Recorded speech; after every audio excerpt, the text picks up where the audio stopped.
Salam, selamat pagi. Sebelum kita mendengarkan firman Tuhan, mari kita berdoa. Bapa yang baik, terima kasih buat pagi hari ini karena Tuhan begitu baik dan luar biasa. Dan sebentar kami mendengarkan firman-Mu, berbicaralah kepada kami dalam nama Yesus Kristus. Kami berdoa mengucap syukur, haleluya, amin. Salam saudara yang terkasih, selamat pagi, selamat menikmati hadirat Tuhan, selamat menikmati kebenaran firman Tuhan. Saudara, kita dapat belajar dari kitab Markus 5 ayat 25 sampai 34. Dengan tema yang saya buat di sini adalah seberapa bertekadnya Anda. Ya, dalam Markus ini, di dalam pasal 5 ini ayat 27 mengatakan, dia sudah mendengar berita-berita tentang Yesus, maka di tengah-tengah orang banyak itu ia mendekati Yesus dari belakang dan menjamah jubahnya.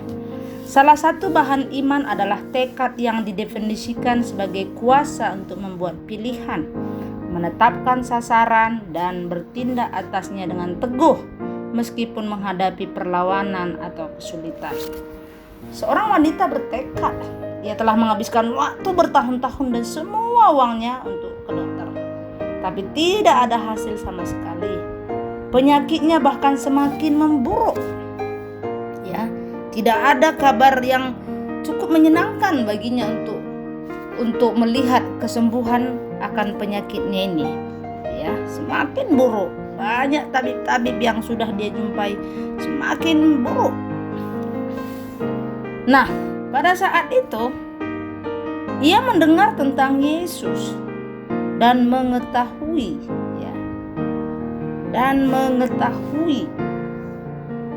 dia mendengar dan mengetahui bahwa ia dapat menerima kesembuhan melalui Yesus. Si wanita ini mendengar dan mengetahui bahwa dia bisa mendapat kesembuhan melalui Yesus. Tetapi ketika ia menemukan Yesus, ia menemukan rintangan lain. Orang banyak mengurumuni dia. Ya.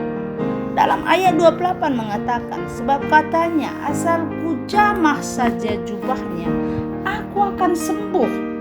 Dengan begitu penuh keyakinan si wanita ini yakin bahwa dengan menjamah Yesus dia akan sembuh. Sementara waktu dia bertekad seperti itu, ada tantangan yang dia hadapi.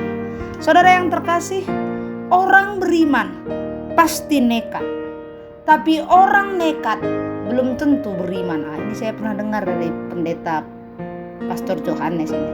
Orang beriman pasti nekat, dan orang nekat belum tentu beriman. Jadi harus bijak kita soal beriman ini, saudara. Nah, pada zaman itu Yesus dikerumuni banyak orang.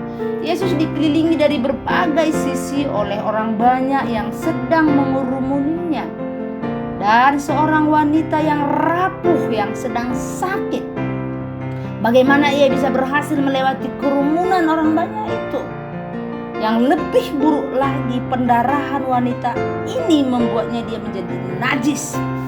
Ia seharusnya tidak terlihat di depan umum karena ia akan mencemarkan orang banyak. Jika seseorang mengenalinya dan memberitahukan kenajisannya ini, hukum Yahudi mengizinkan orang banyak untuk melempari dia dengan batu sampai mati. Tapi ia tidak mau dihalangi. Dia tidak peduli hukum yang akan menyerang dia. Saking nekatnya dia, saking berimannya dia. Dengan satu kalimat yang luar biasa, asal ku jamah saja tubuhnya, aku akan sembuh. Saudara yang terkasih, pada saat awal dia bilang dia mendengar, dia sudah mendengar berita-berita tentang Yesus. Ketika dia mendengar tentang Yesus, dia punya pengharapan. Sering sekali orang Kristen sudah berkali-kali mendengar tentang Yesus, tapi tak punya pengharapan hidup. Hidup seperti orang tak mengenal Tuhan. Wanita ini sudah mendengar berita-berita tentang Yesus. Nah, di tengah orang banyak, dia juga tidak bisa menghentikan, dia juga tidak teriak, dia cari cara bagaimana dia melewati kerumunan itu.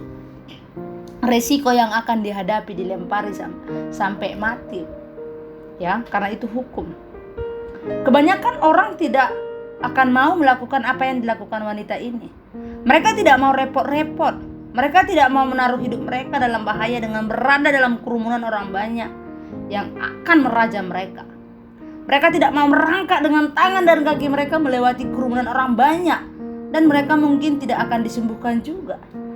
Kebanyakan orang hanya kurang nekat atau kurang tekad. Ya, lebih ke kata kurang tekad. Ya.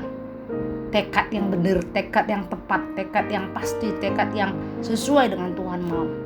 Bukan asal nekat saja. Apa yang menghalangi Anda pada saat ini? Apa yang Anda butuhkan dari Tuhan hari ini? Pastikan itu bukan karena kurangnya tekad saudara. Pastikan itu bukan karena kurangnya iman saudara. Sebenarnya iman sebesar biji sawi pun dapat memindahkan gunung. Wanita ini, dia bertekad, sebab katanya asal ku jamah saja jubahnya, aku akan sembuh. Saudara yang terkasih, ini terjadi.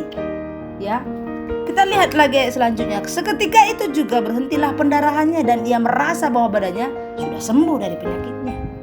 Wow, dia belum berkomunikasi dengan Allah. Dia hanya punya keyakinan, punya keteguhan hati, punya tekad yang luar biasa. Asal ku jamah jubahnya, aku akan sembuh. Seketika itu juga berhentilah pendarahannya. Pada ketika itu ayat 30, pada ketika itu juga Yesus mengetahui bahwa ada tenaga yang keluar dari dirinya. Lalu berpalinglah ia di tengah orang banyak dan bertanya, siapa yang menjamah jubahku? Dengan muridnya santai. Engkau melihat bagaimana orang-orang ini mendesak-desak engkau dekat kamu, dan engkau bertanya, siapa yang menjamah aku? Lalu ia memandang sekelilingnya untuk melihat siapa yang telah melakukan itu. Perempuan itu takut, saudara. Dia menjadi takut dan gemetar ketika mengetahui apa yang terjadi di atas dirinya. Ya, tampil dan tersungkur di depan Yesus dan dengan tulus memberitahukan segala-galanya kepadanya. Kesembuhan yang dialami perempuan ini, dan ketika Yesus bertanya, siapa yang menjamah jubahku? Dengan santainya murid-murid bilang, banyak di sini orang, siapa yang tahu siapa yang jamah jubahmu? Tapi Yesus merasa ada yang keluar dari dirinya. Saudara yang terkasih, ketika kita memulai tekad, Allah bergerak. Allah akan mengeluarkan apa yang seharusnya ia keluarkan. Pastikan, sekali lagi saya tekankan, pastikan kita selama ini dalam segala pergumulan kita, dalam segala doa-doa kita, pastikan kita tidak kekurangan tekad dalam mendapatkan itu. Bukan Tuhan tidak mau bergerak, tekad kita. Kita tidak mau ngambil resiko. Kita tidak mau melewati kerumunan. Kita tidak mau melewati masalah. Kita tidak mau melewati tantangan. Kita cari aman. Saudara yang terkasih, wanita ini menjadi takut dan gemetar ketika mengetahui bahwa apa yang telah terjadi atas dirinya. Dia tampil dan tersungkur di depan Yesus dengan tulus. Dengan tulus dia mengatakan semuanya kepada Yesus. Maka katanya kepada perempuan itu, hai anakku, imanmu telah menyelamatkan engkau. Pergilah dengan selamat dan sembuhlah dari penyakitmu. Wow, hai anakku, seketika itu, selain perempuan ini memiliki tekad, dia sembuh, dia gemetar, dia tulus menyembah Tuhan, dia datang kepada Tuhan, dia beritahukan segalanya. Dan dia dengarkan kata-kata yang indah dari Tuhan. Hai anakku, imanmu telah menyelamatkanmu. Kita sering mendengarkan dari firman Tuhan lewat hamba-hambanya. Hai anakku, lagi ngapain? Hai anakku, sedang buat apa? Hai anakku, kenapa ragu? Tuhan seharusnya mengucapkan kata, hai anakku, imanmu telah menyelamatkan engkau. Saudara yang terkasih, seberapa bertekadnya Anda terlihat dari iman Anda. Tuhan Yesus memberkati. Mari kita berdoa. Terima kasih Tuhan buat firman-Mu hari ini. Kau sangat baik dan sangat luar biasa. Sekiranya Tuhan, firman-Mu ini dapat menjadi rema bagi hidup kami Tuhan, sehingga kami bisa memiliki tekad yang benar di hadapan Tuhan. Terima kasih, Engkau berkati kami semua. Dalam nama Yesus kami berdoa. Tuhan memberkati engkau dan melindungi engkau. Tuhan menyinari engkau dengan wajah-Nya dan memberi engkau kasih karunia. Tuhan menghadapkan wajah-Nya kepadamu dan memberi engkau damai sejahtera. Tuhan Yesus memberkati. Salam.